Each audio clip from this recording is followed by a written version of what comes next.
Kaya ano nangyari? Ano po nangyari? Sa battery yata ba, idali ko dyan sa nagtapat, ano? Anong nangyari sa battery? Ayaw mag-start. Ha? Parang mahina. Sige nga. Ano mo nga? Center stand mo nga. Ayaw rin kahit padyakan. Sakit? Hindi kaya sa spark plug mo? Sige po. Hindi, yung koneksyon kasi nito. Na ano ko eh. Naglilos? Tanggal siguro doon. Naglilos? Kasi naano ko doon. Hindi no, yung sa may kabila.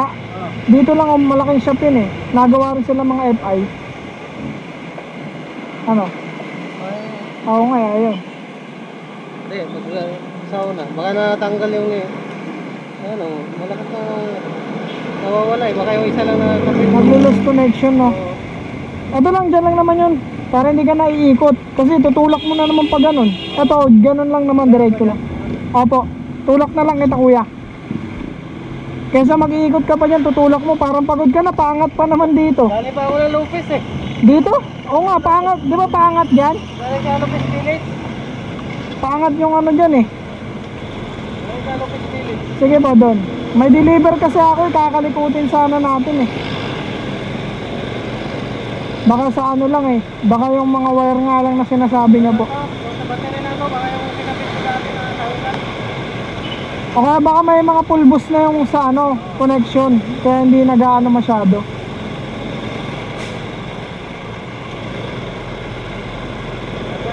Nakita ko kayo, bigla kayong pumark sa gilid kasi parang napagod na po kayo. Dali ako doon sa Lopez Village ko. Ang layo ng ano, sa Lopez Village. Oo. Ayaw. Saan, anong street po doon? Ah, hindi ito lang banda. Oo, sa bungad lang yung. O, bungad. Kasi nagdi-deliver din ako dyan eh. Oo. Kahit ako. Opo, opo.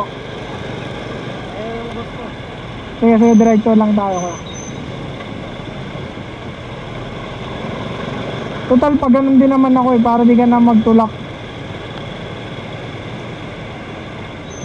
Sandok.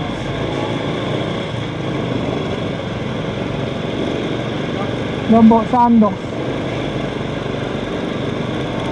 Baliwag, yun o, yun o.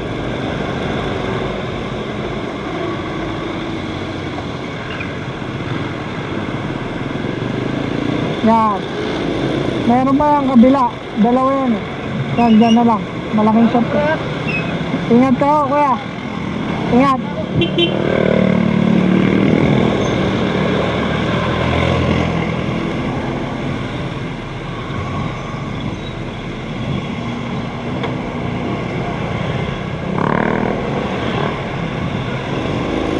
Yun yung mga simpleng tulong lang pero napakalaking bagay sa kanila. Gawa ng siyempre.